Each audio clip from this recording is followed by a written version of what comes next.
High everyone, welcome to মঙ্গোডেভ। এই টিউটোরিয়ালটিতে আমরা এই ধরনের একটি লোডার বা স্পিনার তৈরি করব শুধুমাত্র সিএসএস এবং এসভিজি দিয়ে। আমার এখানে দুটি ব্ল্যাঙ্ক ফাইল রয়েছে, একটা হচ্ছে index.html এবং style.css। শুরুতে আমরা HTML এর একটি বয়লার প্লেট নিয়ে নিই। এক্সক্লামেশন চিহ্ন এবং কিবোর্ডের ট্যাব বাটনটি চাপ দিয়ে দিলেই আমাদের একটি HTML এর বয়লার প্লেট দিয়ে দিবে। কাজ শুরু করার আগে আমরা এখানে CSS ফাইলটাকে ইম্পোর্ট করে নিই। ওকে, তারপর এখানে দিয়ে হচ্ছে style.css। এখন আমরা ফন্ট অসম সাইটটিতে চলে যাই। ফন্ট অসম সাইটটিতে গিয়ে এই সার্চ যে আইকনটা আছে এখানে ক্লিক করব। ক্লিক করার পর সার্চ বারটা দেখা দিলে আমরা স্পিনার কিওয়ার্ডস দিয়ে সার্চ করব। সার্চ করার পর এই ধরনের স্পিনারগুলো চলে আসবে। আমরা এটাকে ব্যবহার করতে পারি। সার্কেল নচ, এখানে ক্লিক করি। ক্লিক করার পর এখানে কপি SVG কোড, এই কোডটা কপি করি। কপি করার পর আমাদের বডি ট্যাগে এসে এখানে পেস্ট করে দিই। দেওয়ার পর এখানে একটা ক্লাস ডিফাইন করতে পারি আমরা। ক্লাসটির নেম দিই হচ্ছে লোডার।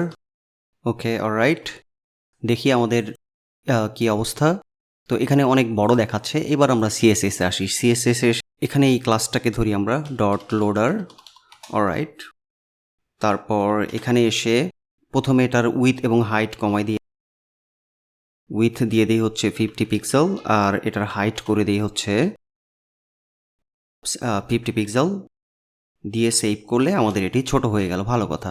এটাকে আমরা একটু সেন্টারের দিকে নিয়ে আসি।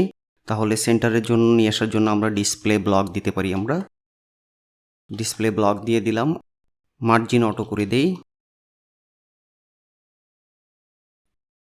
দিলে এটি সেন্টারে চলে আসলো। এইবার অ্যানিমেশন করি। অ্যানিমেশন করে এসে এখানে স্পিনার দিয়ে দেই।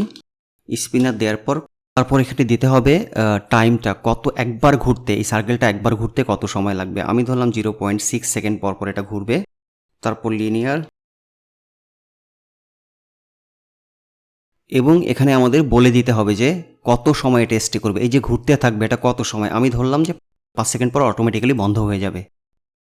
এবার আমাদের কি ফ্রেম অ্যাড করতে হবে। স্পিনার দিয়ে দিই। অলরাইট, স্পিনার দেওয়ার পর এখানে বলি হচ্ছে 2।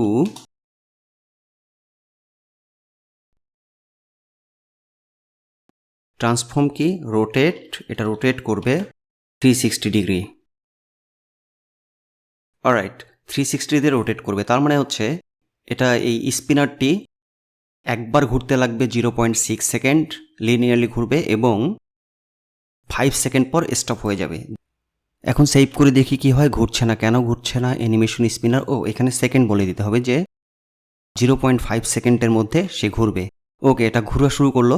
এখন এখানে আমরা এটার কালার চেঞ্জ করতে পারি। কালার চেঞ্জ কিভাবে করতে পারি, এখানে আমরা দিয়ে হচ্ছে ফিল কালার হচ্ছে পার্পল দিয়ে দিই। অলরাইট, সেভ করি। সেভ করলে এটা পার্পল হয়ে গেল। এখন আমরা এই দুটো জিনিস চেঞ্জ করতে পারি। এটা 5 সেকেন্ড না হয়ে এটা হচ্ছে আমার ইনফিনিটি হবে, মানে ঘুরতেই থাকবে আর কি। ঠিক আছে, ইনফিনিটি দিলে এটা ঘুরতেই থাকবে আর কখনো বন্ধ হচ্ছে না। আবার এটিকে যদি আমরা আরও ফাস্টার করে দিই 3, তাহলে সে আমাদেরকে দিবে এই ধরনের একটা স্পিনার, যেমন হচ্ছে আবার 2 করে দিতে পারি আমরা। ফাইন, তো এটা এইভাবে ঘুরতেছে খুব কুইকলি। তো আপনারা এটা থেকে টুইক করতে পারেন। যেহেতু ইনফিনিটি দিয়ে দিয়েছি, এটা ঘুরতেই থাকুক। আর এই ফাঁকে আমি একটা কফি নিয়ে আসি পরবর্তী ভিডিও তৈরি করার জন্য। আর আপনারা একটু ট্রাই করেন। চিয়ার্স, ভালো থাকবেন, দেখা হচ্ছে, আল্লাহ হাফেজ।